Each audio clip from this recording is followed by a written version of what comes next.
Hello everyone. Welcome to an episode that will deal with various forms within English literature. I am Sakshi Mandwal and our subject expert today is Vasundhara Gautam. In this episode, we are going to understand the different forms of English literature. It is very important to know the history of English literature. The knowledge of history helps us in finding the reasons behind the growth of literature of a particular time. A better historical understanding provides a support structure for the study of literature. History, other than giving facts, also helps us in a deeper study of things that have happened in the past. By taking into account certain possible reasons behind the growth of English literature, it also gives us new scope to think something that has not been said. In the case of English literature, we can see that if we do a detailed analysis of the years and its important events, then those references occur in the contemporary literature as well. For instance, the French Revolution of 1789 left a very deep impact in people's minds during that time. The literature of England too had been influenced through this revolution. Poets like William Blake and William Wordsworth had written at length about the destruction evident within French Revolution and had also composed poems on this great historical event. It is said that literature is the mirror of the social history of its times. In the case of English literature as well as this has been proved to be true.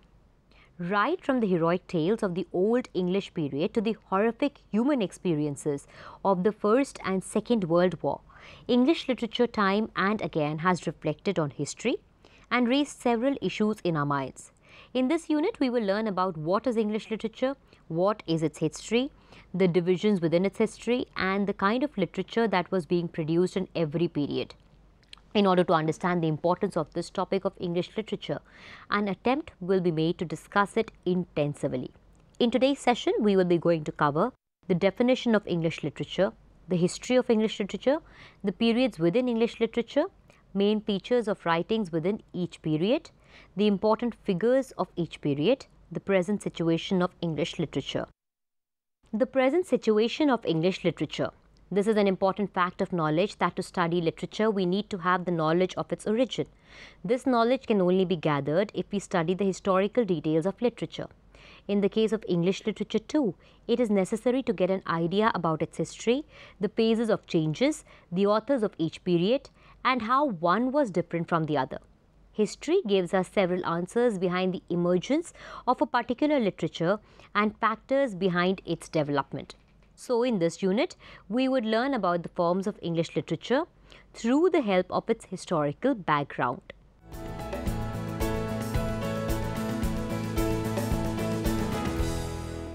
What is English literature? English literature is the collection of writings written and produced by the people of England, who are called English. Or English literature is the body of literature that has gained popularity and importance through the hands of writers from England, Ireland and Scotland, together which is known as Great Britain presently.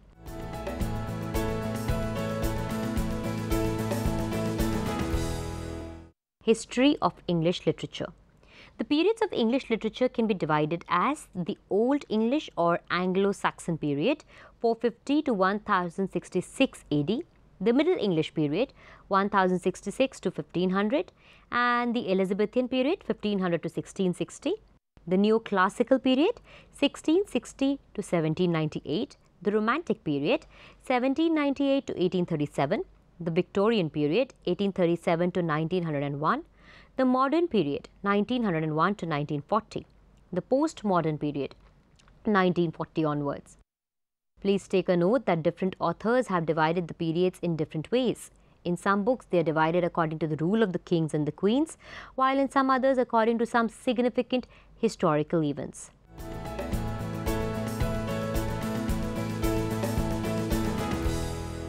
The Old English or Anglo-Saxon period, 450 to 1066. The earliest phase of English literature started with Anglo-Saxon literature of the Angles and Saxons, who were regarded as the ancestors of the English race. English was the common name of the language of communication for these tribes. Though the English they used is very different from the English that we use in the modern times, these tribes were fearless and brave, and this gave birth to the spirit of literature of that time. The writers of most of these works are unknown till date. One of the best examples of this period is Beowulf, a story of a man who fights monsters and dragons and dies bravely in the end. Apart from this stream of literature, there was another form that dealt with religious writings. Kinewolf and Caedmon wrote religious poetry on the themes of creation, the fall, redemption, and last journey. Exeter's book, Junius Manuscript, and Vercelli book are another three famous books that contain lot of contemporary writings of that period.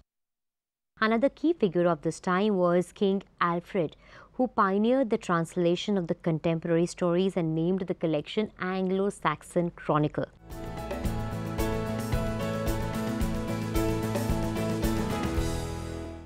The Middle English period, or the Anglo-Norman period, 1066 to 1500. Anglo-Saxons were defeated at the Battle of Hastings in 1066 by the Normans, the French. With this, French became the language of the court, and Latin, the less spoken language, remained confined to the church. English, the language of the peasants, gained power much later when writers started writing and refining the language. The French people coming into power gave rise to different streams of literature in that period. The romances were a gift of this period. This period also saw the rise of miracles or mystery and morality plays. These plays flourished in England from the reign of Henry II to Elizabeth on the themes of creation, of man, his fall, Old Testament, and life of Christ, and many more others. Let us now look at some important writers of this period. William Langland. Much is not known about Langland's life. He was famous for the book Piers the Plowman, a vision. His subject matter was widely Christian in nature. John Gower. Gower wrote in three languages, namely French, Latin, and English. Some of his famous works are Miron de l'Homme, French, Vox Clementis, Latin, and Confessio Mantis, English. He also majorly wrote on Christian themes. Geoffrey Chaucer, 1340 to 1400. Chaucer is known as the father of English poetry. He also wrote in French, Italian, and English. Some of his famous works are Roman de la Rose, Book of Duchess, Troilus and Cresside, House of Fame, and others. His magnum opus is Canterbury Tales, written in English. Canterbury Tales is his unfinished work. John Wycliffe. John Wycliffe was an English theologian and philosopher. He helped in the first translation of the Bible. His followers are known as Lollard, a group that propagated his controversial views.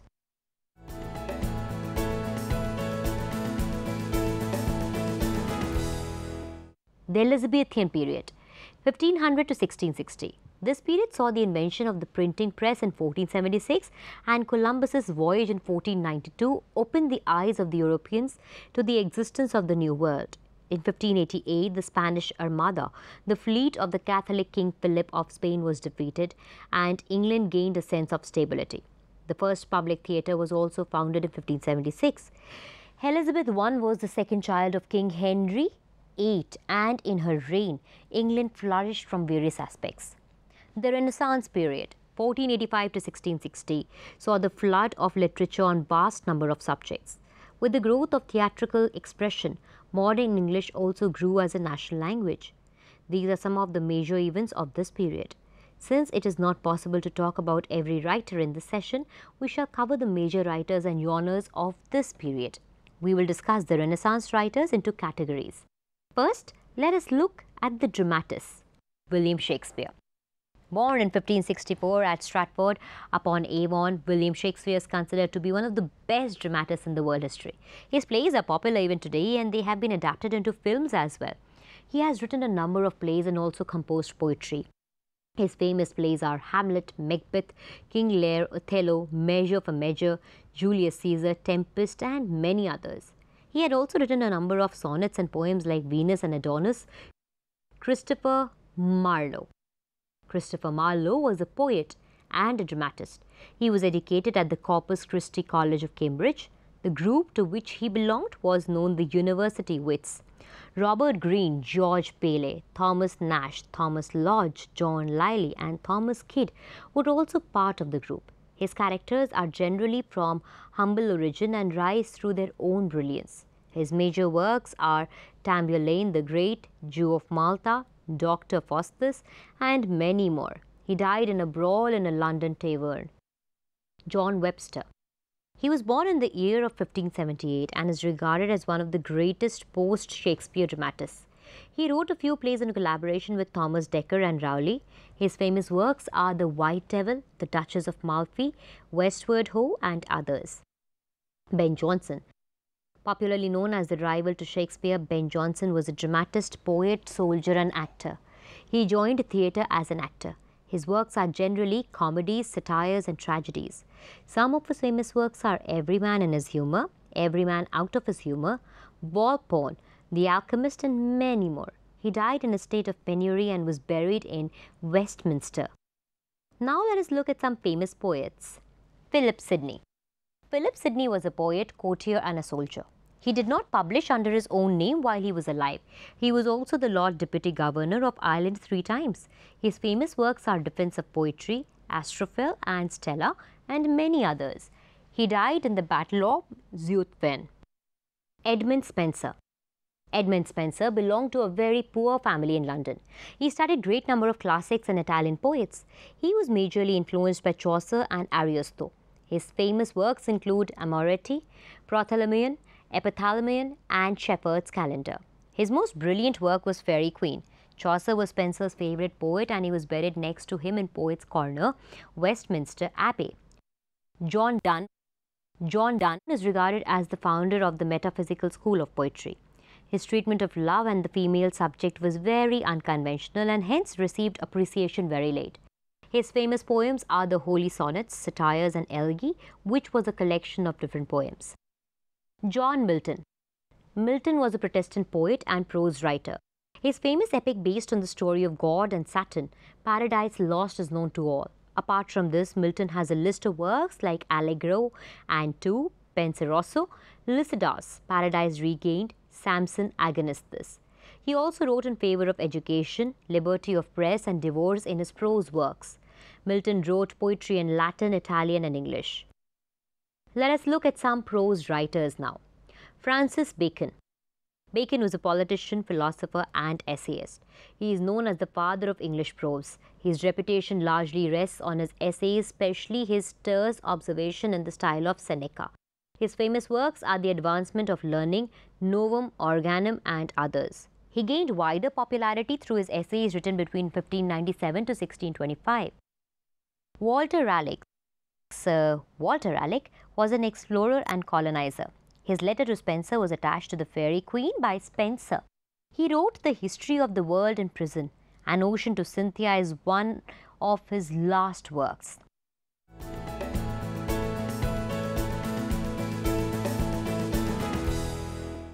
The Neoclassical period, 1660 to 1798. Neoclassical period includes Restoration times, the Augustan Age, and also the Age of Sensibility. This period saw the glorious revolution of 1688. It also witnessed the restoration of King Charles II to the throne of England in 1660 after the rule of the Commonwealth. All these important events and some others have been reflected in the works of contemporary authors. During this time, English works had become very London-centric and hence were very urban in nature. Let's discuss a few authors. John Dryden. He belonged to a rich Puritan family and was educated in Trinity College, Cambridge. He was appointed the Poet Laureate for some time but was removed later as he changed his faith to Catholicism. He ridiculed the populist kind of literature. His major works are Astraea Redux, Absalom and Achitophel, Heroic Stanzas, Macfleno, and many more. He also tried his hand at writing plays, but he failed there. Alexander Pope. Pope is the greatest master of classical school of poetry. On account of his Catholicism, he did not find admission to good schools and colleges. Pope had very few friends and had to live a life of rejection. These could be the reasons behind his hatred towards many contemporaries and his writings in the medium of satires. His major works are Essay on Criticism, Windsor Forest, Rape of the Lock, Epistle to Dr. Arbuthnot, and many more. Samuel Johnson. Johnson was the first literary critic in English. He was also the first to develop a dictionary of the English language. This laid the foundation of English lexicography. Major works include Lives of the Poets, Rasselas, London, and The Vanity of Human Wishes. Jonathan Swift. Swift was a satirist and he belonged to an old English family. He was John Dryden's cousin. Swift gave away all his property to St. Patrick's Asylum. His major works are Tale of a Tub, Gulliver's Travel, A Modest Proposal and Verses on the Death of Dr. Swift. Aphra Behn. She was the first woman writer in English. She tried her hand at playwriting. Her major works are The Rover, The Forced Marriage and others. She wrote a short novella titled Orinoco, or The History of the Royal Slave.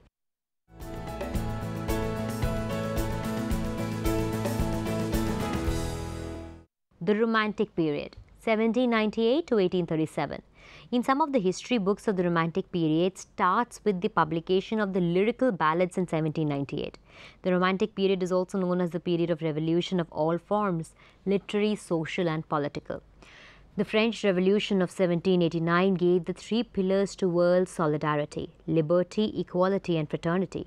The Romantic writers were writing against such a backdrop, and they had moved from the urban to the rural through their writings. Some major writers of this period are William Blake. Blake was a visionary poet.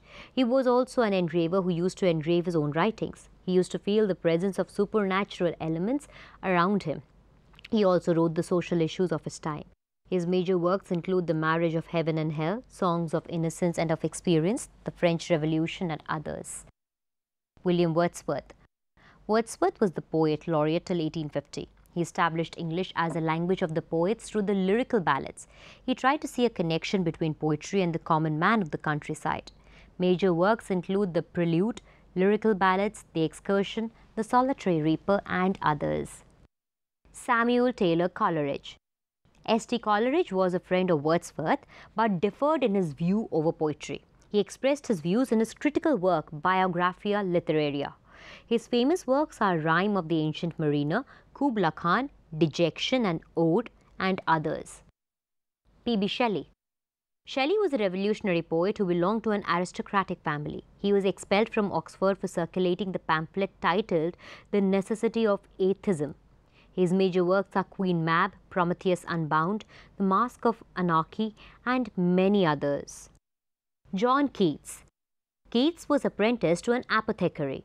He started as a surgeon but later abandoned it for his love for poetry. His letters are very famous till date. He is famous for Lamia, Hyperion and Fall of Hyperion, Ode to a Nightingale and some others. Lord Byron. He had the tendency of editing his own work again and again. His famous works are Childe Harold's Pilgrimage, Prisoners of Chillon, Don Juan and many others.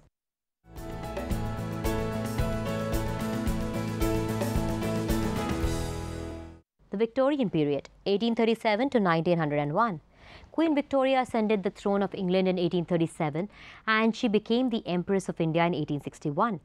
Victorian age saw economic expansion, rapid changes within the society and also a transformation from agrarian to industrial society. Morality gained a higher ground in Victorian period, but Darwin's publication of The Origin of Species in 1859 shattered all views. This period was remarkably known for the growth of English novels. The major figures of this period are as follows. Charles Dickens. Born in 1812, Charles Dickens was the son of a clerk working in the Navy Pay Office. He had struggled a lot in his life and even worked at a warehouse during his youth days. Much of his life experiences have been recorded in his works. He is regarded as the greatest novelist of English literature. He wrote a number of novels which had very interesting character names. Some of his famous novels are Oliver Twist, David Copperfield, Bleak House, Hard Times, Great Expectations and many more. William Makepeace, Thackeray. Thackeray was born in India and is regarded as a great novelist. He started his career as a journalist and he also contributed to the Fraser's magazine. His famous works are Vanity Fair or the novel Without a Hero, Catherine and others. George Eliot. George Eliot was the pen name of Mary Ann Evans. She was one of the first women novelists writing in England. She wrote a number of novels like Adam Bede, The Mill on the Floss, Silas Marner, Romola, Middlemarch, Daniel Deronda and others. Bronte sisters. The three Bronte sisters, namely Charlotte Bronte, Emily Bronte and Anne Bronte, had written few but are remarkable as early attempts of women at writing novels. Charlotte Bronte, the eldest of the three, is popular for her novel Jane Eyre, which is based on her own life. Emily Bronte is well known for her novel Wuthering Heights, and critics have given various interpretations regarding the content of the novel. The lesser known of the three, Anne Bronte, had written novels like The Tenant of Wildfell Hall and Agnes Grey. Alfred Tennyson. Alfred Lord Tennyson became the poet laureate in 1850 after the death of Wordsworth. He was the son of clergymen. He was friends with Arthur Henry Hallam and wrote a famous poem in his death named In Memoriam. His major contributions to the field of poetry are Ulysses, Lady of Shalott, Morte d'Arthur, and others. Poetry was less popular in the Victorian period. Robert Browning. He came from very humble origins and became a great poet. He inherited the love for music from his mother. He made the medium of dramatic monologue very famous. His works include dramatic lyrics, Men and Women, Dramatis Personae, My Last Duchess, Porphyria's Lover, and other poems. Matthew Arnold. Arnold was a poet, critic, and educationist. He believed that great poetry is impersonal and objective in nature. His poetry also reflects on loss of religious faith. He is best known for the Strayed Reveller, Empedocles on Etna, Dover Beach, and other poems. Besides these, he wrote a number of critical essays.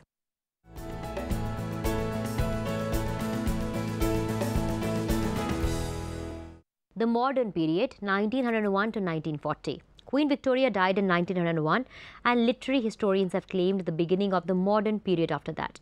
The modern period was a time when the English supremacy over colonies like India had started to decline. A lot of diverse literature was written during this time and around. The First World War of 1914 was a terrible blow to humanity, and the contemporary authors had reflected this loss of human values through their different compositions. Since there were a lot of people writing, we will only cover those who had given new thoughts. Some of them are Oscar Wilde. His full name was Oscar Fingal O'Flaherty Wills Wilde. He proclaimed himself to be the follower of art for art's sake movement. He won the Newdigate Prize for his poem Ravenna. Some of his works are A Woman of No Importance, The Picture of Dorian Gray, The Importance of Being Earnest, and others. James Joyce. He was one of the best English novelists who created a language of his own through his novels. He was one of the pioneers of the stream of consciousness technique. His works are Dubliners, A Portrait of the Artist as a Young Man, Ulysses, and others. T.S. Eliot. He was born in America, but later he went to England as it was the center of intellectuals. Two teachers, Irving Babbitt and George Santayana, influenced him profoundly. He won the Nobel Prize for Literature in 1948. His major poems are The Wasteland, The Four Quartets, The Family Reunion, The Cocktail Party, The Hollow Men, and other works. Virginia Woolf. She was a novelist, critique, and wrote in stream of consciousness technique. She also brought feminism within English novels. Her contributions to the field of novels include Mrs. Dalloway, Jacob's Room, To the Lighthouse, The Years. She wrote a critical essay titled Room of One's Own. W.B. Yeats. He was an Anglo-Irish poet from a Protestant family. His mother's native country, Sligo, emerges as a symbol in many of his poems. Famous works of his are The Secret Rose, The Countess Kathleen, The Celtic Twilight, The Lake Isle of Innisfree, and others. He was awarded the Nobel Prize in 1923.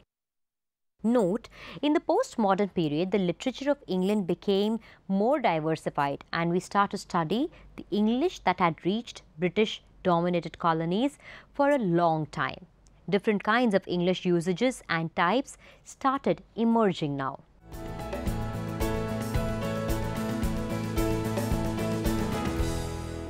Conclusion. This chapter deals with forms of English literature. It gives our viewers or students the knowledge of the history of English literature. It also talks about the different divisions of periods within the study of English literature, and each period's dominant thoughts have been very well expressed with the literature of that time. Instead of studying history and literature as two separate disciplines, here we have tried to provide a link between the two that would help our study be more productive. If we have to get a deeper formative idea about literature, we need to grapple with the history as well. Without the knowledge of a historical framework, the study of literature would be reduced to a compilation of authors and their famous works. If we do not know the changes that were taking place in the society towards the end of the colonial rule in India, we would not be able to understand much of that time's literature. On the other side, when we read a classic poem like T.S. Eliot's The Waste Land, we need to know the reasons behind the decline of humanity after the First World War. The poem would otherwise have no meaning for the readers. That is the major contribution of historical analysis. In all, it helps the students to understand the reasons behind the growth of English literature as a field of study. We hope that you enjoyed this episode. See you soon in the next episode. Till then, namaskar and goodbye.